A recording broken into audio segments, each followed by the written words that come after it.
जो दिया चिन्ह एटा प्लस एटा माइनस माने ता अर्थ एटा प्लग एटा होल्डर आसो एटा एर्थ होल्डर आसो। तो आम एटा केमी इनस्टॉलमेंट करवा तार शिखा। तो यहाँ है आमर एर्थ प्लग। तो यहाँ आमर एर्थ प्लग।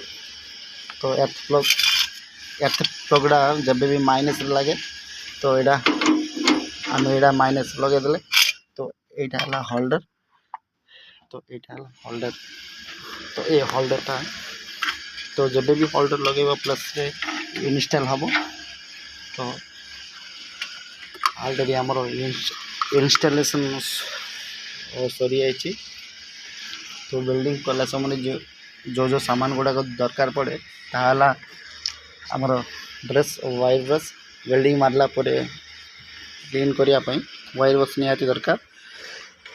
तो सेकेंड रे है यहाँ आप्रन आपको आप्रन कह जाए जो वेल्डिंग मारला समय आम बॉडी को कवर करवा यहाँ है आप्रन।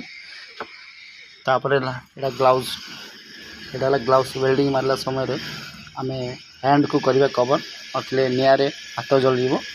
तो सब हार्ड है सब हार्ड या सब मेन है इम्पोर्टेंट ये है आमर वेल्डिंग सील।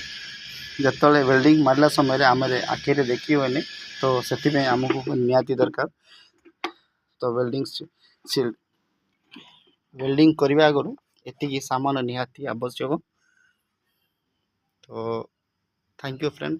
तो अन्य वीडियो रे मु आपन को वेल्डिंग मारिवार केमिति मारिवार कौन बेसिक विषय में कहबी से थैंक यू।